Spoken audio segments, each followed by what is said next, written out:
mucho y que realmente no sirve de nada. Entonces, resulta que hoy van a aprender ustedes que cuando ustedes tienen ese paciente, realmente lo que ustedes tienen que hacer como médicos es, idealmente, tomar un cultivo. Y ojalá que lo hagan ustedes y no la enfermera, porque la enfermera no sabe, como sabes tú, lo que estás buscando. La forma correcta de tomar un cultivo es agarrar un aplicador y tomarlo exclusivamente de la superficie de las amígdalas, ¿sí? De ninguna otra parte, porque lo que estamos buscando específicamente es ver si en las criptas que tienen las amígdalas, que entre otras, la descripción de las amígdalas nunca debe ser amígdalas crípticas, eso es como decir ojo con pestañas. Es decir, las amígdalas, siempre cuando vean ustedes el tema, van a ver anatomía y ustedes se van a dar cuenta de que las amígdalas, todas las amígdalas, independientemente de su aspecto, tienen entre 20 y 30 criptas de cada lado. Y eso que tiene de importancia para amigdalitis, que a donde viven las bacterias precisamente es en esas criptas. Por lo tanto, eso es lo que yo trato de buscar cuando estoy buscando, haciendo mi cultivo. Trato como de meterme en alguna donde yo vea la secreción para tomar un buen cultivo. ¿Listo? La sensibilidad de este cultivo para el estreptococo, cuando yo estoy sospechando eso, es de un 90 a 95%. ¿Sí? ¿Qué tiene que es decir, esta no me va a servir si es un paciente que viene 15 días previos usando diferentes tipos de antibióticos. Ese paciente no me sirve hacer un cultivo. El paciente que le han dado antibiótico nunca les va a salir positivo un cultivo. ¿Listo? El resultado lo van a tener a las 24 horas y fíjense esto, no existe un diagnóstico diferencial entre un paciente portador y uno enfermo, es decir, este cultivo no me va a hacer diferencia entre el paciente que normalmente vive con el estreptococo aunque esté enfermo, ¿sí? Lo mismo los astos lo único que me dicen, el paciente estuvo en contacto con un estreptococo, no significa que esté enfermo, ¿verdad? Uno puede estar en contacto con este estreptococo. Entonces, el cultivo se utiliza cuando tú estás sospechando que tienes un estreptococo y también en pacientes que tienen una fiebre reumática, así no tengan historia de amigdalitis. Si el paciente tiene una fiebre reumática documentada, así esté asintomático ese paciente, obligatoriamente tiene que hacerse un cultivo. ¿Listo? ¿A qué otros? En los pacientes en los cuales sospechamos, ¿se acuerdan? Ese 40% que hay en epidemias, cuando son comunidades cerradas y pacientes que están saliendo con sospecha de amigdalitis por bacteria, ¿sí? Estos pacientes tenemos obligación de tomar el cultivo para ver si realmente es un estreptococo. ¿Listo? Bueno, el estreptotest. Esa es la prueba rápida. ¿Cómo dijimos que se llamaba la mononucleosis infecciosa? El monotest. Es diferentísimo a este estreptotest. La diferencia es lo que estamos buscando, ¿verdad? Entonces, en digamos que esta es una prueba maravillosa, es espectacular, es muy lindo, pero es no post. ¿Eso qué quiere decir? Que no se le puede pedir a todos los pacientes. Que si ustedes están haciendo su rural en la Fundación Santa Fe o aquí en la clínica de la Universidad de Juárez, es probable que sí se lo hagamos, pero que en el resto de los hospitales donde no se tienen recursos y todo, no se van a hacer. Entonces digamos que uno puede hacerlo cuando uno tenga como cuando esté buscando iniciar un manejo de un paciente que está muy mal y yo quiero saber si realmente eso que tiene es un estreptococo. Entonces si yo tengo esa sospecha, pues le hago su estreptotest, ¿sí? Entonces, ¿para qué me sirve? Para hacer tratamientos más orientados, ¿sí? Y también volvemos al mismo tema, no diferencia al paciente que está enfermo en ese momento de alguien que ya tenía estreptococo previo, ¿sí? Un estreptotest negativo obliga a un cultivo faríngeo, entonces ¿qué me sirve más? El cultivo, ¿verdad? Y es más económico. Los astos ya dijimos que no es una prueba útil, las antiestreptolicinas. El tratamiento, ¿a qué porcentaje del paciente entonces dijimos que le vamos a dar antibiótico? ¿Cuánto dijimos que era viral? Entonces, ¿a qué porcentaje de pacientes? Más o menos al 30% de los pacientes son los únicos que van a necesitar antibiótico, ¿sí? Entonces, pero quiero que pongan mucha atención a lo que les voy a decir. Resulta que de solo 15 al 25% están ocasionados por el estreptococo. Y cuando tú sospechas que es estreptococo, dice que tú puedes posponer el tratamiento antibiótico ¿hasta por cuántos días? Hasta por 9 días. ¿Eso qué quiere decir? Que esta es una enfermedad que autolimitada. Entonces, ¿qué significa esto? Que tú puedes tratar al paciente, así sea un estreptococo, esperarte a confirmar, tomarle el cultivo que dijimos que salía a las ¿cuántas horas? A las 24. Entonces, ¿qué le dices tú al paciente? Porque una cosa es lo que yo les diga y otra cosa cuando ustedes estén sentados en el escritorio y tengan a una mamá con su hijo con fiebre, que le diga, doctor, ¿pero cómo no le va a dar antibiótico? ¿Cómo me lo va a mandar así? Si vengo dándole dones, ¿qué tienes que decir? Ahí es donde entra algo que se llama la relación médico-paciente. ¿Eso qué quiere decir? Que tú le vas a decir al paciente, mire, yo prefiero tomarle un cultivo, que nos esperemos, le voy a dar antibiótico, este es mi número de celular, si pasa alguna cosa, pues me llama, denle solamente dones, bájele la fiebre y esperémonos al resultado del cultivo, si sale positivo iniciamos medicamento. ¿Listo? Es decir, no tienen que asustarse porque traen las amígdalas más inmundas. Tengan paciencia, explíquenle al paciente y cítenlo para hacer seguimiento. ¿Listo? Bueno, por supuesto, imagínense esto, con todas estas maravillas de antibióticos que hay, el tratamiento de elección para el estreptococo sigue siendo la penicilina cuando el paciente lo necesita. Cuando el paciente es alérgico, tú puedes usar cefalexina, cefadroxilo, puedes utilizar esta acitromicina cuando está demostrado que el paciente realmente se trata de un estreptococo, la acitromicina es una buena opción, pero resulta que si tú tienes una opción más económica y no quieres realmente afectar esa cadena que hay de virus en el ser humano, lo ideal sería que empezaran con penicilina y no con acitromicina. Lo que pasa es que a la mayoría no le gusta que le inyecten. ¿Listo?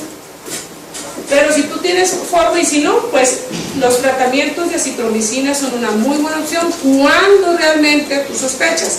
Pero volvemos al mismo tema. Si tú tienes al paciente y lo puedes citar 24 horas después con el resultado de un cultivo, con seguridad cuando regrese ya va a estar en mejores condiciones. Y ahorita les voy a decir respecto a, bueno, obviamente que no solamente las amigdalitis se tratan con antibióticos. Tú acuérdate de eso, es decir, decirle al paciente que tiene que tener ciertos cuidados como colocarse un cubrebocas, sobre todo cuando ustedes son los enfermos que ven tantos pacientes. Enjuagues orales con agua, con solución fisiológica, es una de las cosas más efectivas que existen para desinflamar la garganta. ¿Sí? Dieta líquida cuando tenga mucho dolor el paciente y si y sintomático cuando estamos sospechando viral. ¿Listo? Bueno, ¿y qué vamos a hacer con los pacientes entonces de que tienen la fiebre reumática, ese paciente que nosotros sospechamos?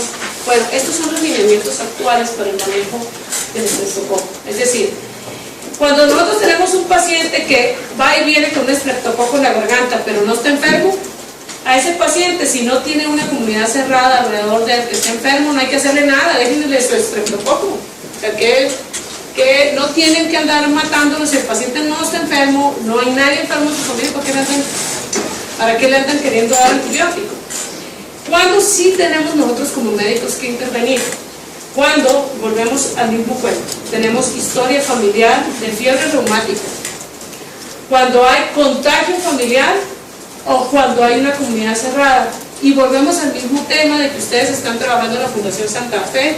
Llega una señora estrato 50 con su hijo enfermo y ustedes se dan cuenta de que esa relación médico-paciente, nada que ver. A ese paciente denle antibiótico, porque si ustedes no se la dan y por cualquier motivo termina complicado, ¿sí?, el problema será el médico. Entonces, a menos que ustedes no logren convencer a la familia y no hay nada que hacer y el paciente no se va a ir con otro médico porque no le diste antibiótico, pues darle el antibiótico, ¿sí? Pero lo ideal es que ustedes, lo primero que tienen que hacer, ustedes no se dan cuenta ahorita porque todavía no empiezan el ejercicio de la medicina, pero la relación médico-paciente, miren, si ustedes tienen una muy buena relación con sus pacientes, si ustedes le dicen que se tiene un piso décimo, el paciente lo hace. ¿Eso qué quiere decir? Que lo que tienen que cultivar así sean pésimos médicos, ¿sí? Así hayan reprobado otorrino, ¿sí? Si ustedes tienen una buena relación médico-paciente, el paciente les va a creer a ciegas y se va a aliviar. Porque la fe en el médico es lo principal. Entonces, eso es lo que tienen que hacer principalmente. ¿Listo? Bueno, y resulta que no hemos terminado con los tipos de amigdalitis. Acuérdense que esto existe, ¿sí?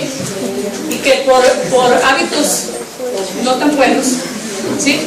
A veces les puede llegar pacientes que tienen una amigdalitis, pero además tienen algún otro tipo de lesión. Volvemos al mismo tema.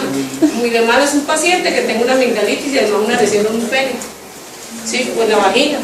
Acuérdense siempre que uno tiene que buscar otras causas. ¿Listo? Y el tratamiento sigue siendo el mismo. ¿Listo? Cuéntame. Doctora, ¿hay alguna relación de la producción de tonsilitos con el estreptococo? No, absolutamente no. Los tonsilolitos o amigdalolitos o piedras en las amígdalas tienen más relación. Puede darse en algún paciente que tenga estreptococo, pero en general los amigdalolitos son por mal aseo bucal y reflujo. Esas son las dos causas principales. O porque es un paciente que nació tan de malas, con unas amígdalas, con unas criptas abiertas y todo lo que come le mete. Esas son las causas. ¿Listo? Bueno, y también existen amigdalitis por hongo, sobre todo en pacientes inmunosuprimidos, en los pacientes con una EPOC. Se utilizan inhaladores tipo beclometasona, eso puede ocasionar que haya aparición de candidiasis, sobre todo. Y en pacientes que utilizan oxígeno o cipato. ¿Listo? Y el absceso periamigdalino realmente eso no es una amigdalitis, pero lo traigo porque puede acompañar a pacientes que tienen amigdalitis. Un absceso periamigdalino, como su nombre lo indica y como todas las cosas en la medicina tienen una razón de llamarse así, significa periamigdalino. ¿Eso qué quiere decir? Que la infección, el absceso no está en la amígdala, está alrededor de la amígdala. Resulta que por anatomía las amígdalas son unas glándulas que están sobre el constrictor de la faringe y hay una cápsula, un espacio entre la amígdala y ese músculo. Entonces esas colecciones de los abscesos periamigdalinos se dan en ese espacio. Entonces hay una diferencia grandísima en esto a una amigdalitis. ¿Qué diferencia hay? Es absolutamente común, ustedes no me van a creer, que en nuestra práctica diaria las amigdalitis, que están feísimas, esas que decíamos nosotros ahora, las confunden muy frecuentemente con abscesos. El paciente llega con diagnóstico de un absceso y lo que tiene es una amigdalitis fea. Entonces, ¿qué diferencia hay? El paciente que tiene un absceso periamigdalino tiene trismus. ¿Qué quiere decir trismus? Que no pueden abrir la boca, exactamente. Voz en papa caliente, imagínense ustedes con una papa caliente en la boca. Una voz gangosa, una voz gutural. Desde que el paciente entra al consultorio, cuando ustedes lo oyen hablar y ven el primer absceso, no se les olvida ni la voz ni el cuadro clínico.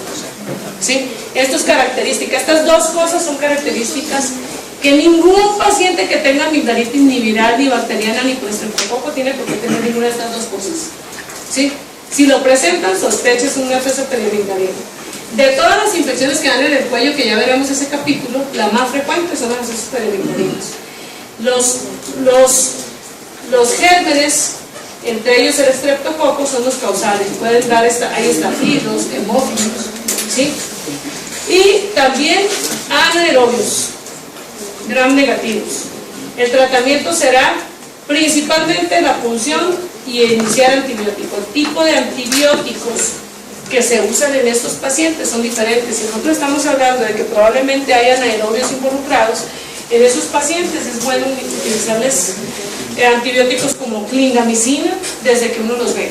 Si estos pacientes, dependiendo de la gravedad del tema, pues uno los deja hospitalizados por lo menos 72 horas para cubrirlos con antibióticos y luego les damos egreso para que continúen su manejo en casa. ¿Todo paciente con absceso periamigdalino se opera? No. Uno espera hasta que el paciente tenga un segundo episodio. ¿Por qué? Porque la mayoría se queda en un solo episodio. ¿Sí? Pero cuando el paciente tuvo un absceso hace 50 años y vuelve otra vez, ese paciente hay que operarlo. ¿Listo?